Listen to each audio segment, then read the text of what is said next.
In this video, we're delving into the chilling story of a Tennessee farmer forced to take justice into his own hands after a devastating personal tragedy. This father, once determined to remain neutral, became legendary for his custom .50 caliber rifle and relentless pursuit of vengeance. We'll explore how he used the winding Tennessee rivers as his hunting grounds, striking fear into the ranks of Union troops. His name rarely appears in standard history books, but the echoes of his actions continue to fascinate researchers today. Get ready for an intense look at the darker side of wartime survival, where lines between soldier, civilian, and outlaw blur in startling ways. Number 1. Surprising ties. Many people associate Civil War sharpshooters with uniformed soldiers on traditional battlefields, yet evidence indicates that one of the deadliest among them was effectively an Old West outlaw by the time the war ended. This revelation shocks those who assume the Wild West and the Civil War were separate chapters in American history. In reality, the two eras overlapped, and the lawlessness we commonly link to cowboys and outlaws also existed in regions ravaged by the war. Jack Henson, the figure at the center of this narrative, began as a plantation owner in Tennessee, neither seeking a fight nor embracing grand political visions. Despite living east of the territories we label the Old West, his experiences and ultimate actions mirrored the brutal survival tactics of the frontier. His transformation unfolded when Union troops targeted his family, sparking a quest for retribution that elevated him to a near-mythical status, much like famous outlaws who faced relentless manhunts. While official armies clashed in epic confrontations at places such as Shiloh, Antietam, and Gettysburg, individuals like Henson waged their own private wars, leaving behind a legacy of whispered stories that merged Civil War events with the grit and desperation characteristic of the untamed West. The line between soldier and criminal, between vigilante and freedom fighter, often blurred in these chaotic pockets of conflict. Local power struggles, fear of guerrilla raids, and the fundamental drive for self-preservation inspired men to adopt drastic measures. Old Western outlaws, lawmen who turned to extrajudicial methods, and renegade Confederate partisans all highlight how easily an ordinary person could become an outlaw under extreme pressures. Studying Henson's story reveals a hidden side of the war that seldom appears in official records.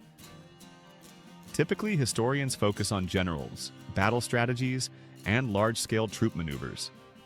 However, from the vantage point of someone like Henson, the war was a personal arena shaped by heartbreak and an urgent need for payback. He exemplifies how the Old West spirit of frontier justice, direct, sometimes merciless, could emerge in communities far from the deserts, canyons, or cattle ranches we usually picture. Number 2. Seeds of conflict. Before the war began, Tennessee balanced uneasily between Unionist sentiment and Confederate loyalty. Landowners either aligned with the Southern cause or tried to remain neutral, fearing the effects of a national split on local industries like cotton and tobacco. Slaveholding families near the Cumberland and Tennessee rivers might not have seen themselves as future outlaws, but they understood that if war erupted, their lands would fall directly on strategic routes. The rivers served as prime channels for moving supplies, which drew federal attention early on. When Union forces occupied the region, local residents had to weigh the danger of aligning with the Confederacy against the peril of remaining neutral. That danger intensified with the arrival of Union patrols, who accused civilians of harboring guerrillas or passing information to rebel fighters. This environment had echoes of the Wild West, where mere suspicion could lead to deadly confrontations between traveling lawmen and suspected criminals. In Henson's case, his prime concern was tending to his property and safeguarding his family. Though he owned enslaved individuals, some historians suggest that his primary identity wasn't bound up in Confederate politics, but in preserving the quiet stability he had built.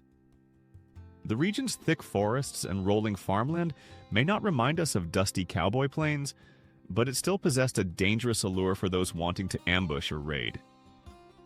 Unpredictable events such as scouting missions, forced recruitment drives, and battles over local forts left people in a constant state of anxiety. It didn't take much provocation for men to act out of sheer desperation. Over time, minor skirmishes turned personal, with families accusing soldiers of theft, trespassing, or worse.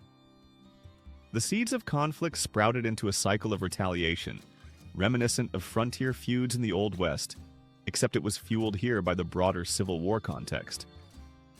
Henson's first steps toward infamy came when Union forces clamped down hard on guerrilla activity, offering little distinction between actual bushwhackers and civilians minding their own business.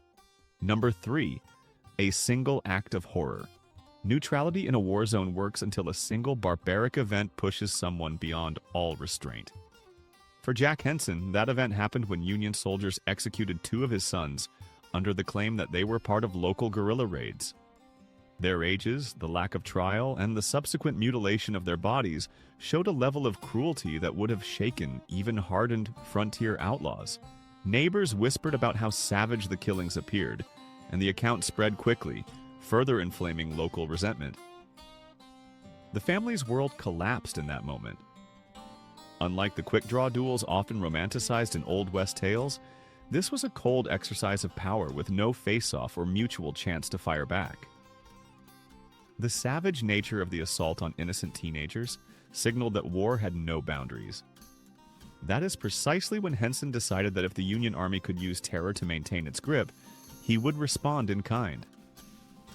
Outlaw legends abound with stories of people turning to crime after a traumatic incident. They lose faith in official justice, forging their own path. Billy the Kid, for example, supposedly harbored deep grudges against those who had wronged him early in life. Though Henson's environment differed from the ranches of New Mexico or the saloons of Dodge City, the impetus for vengeance felt just as raw. Fueled by bitterness and the horror inflicted on his own family, he took up a custom rifle as his main tool for reprisal.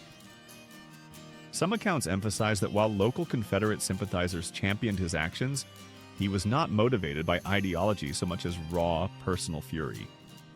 This key distinction sets him apart from classic Confederate sharpshooters.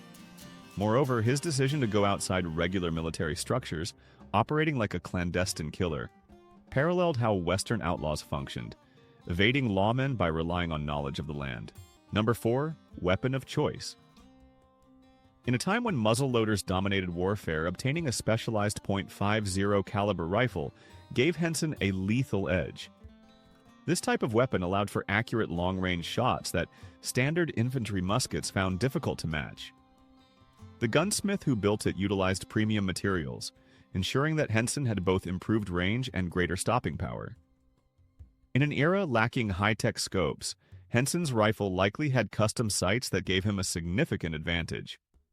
Stories claim the stock eventually bore carved marks, each tally standing for a successful shot. Though reminiscent of outlaw lore, this practice also appears in certain frontier diaries where men kept a grim count of the kills they racked up over land disputes, livestock theft, or personal vengeance. The rifle became a symbol of fear. Union soldiers passing through the region spoke of a phantom sniper who could strike from distances they considered impossible. This sense of dread grew each time a high-ranking officer was found dead on a patrol boat or perched behind Union lines.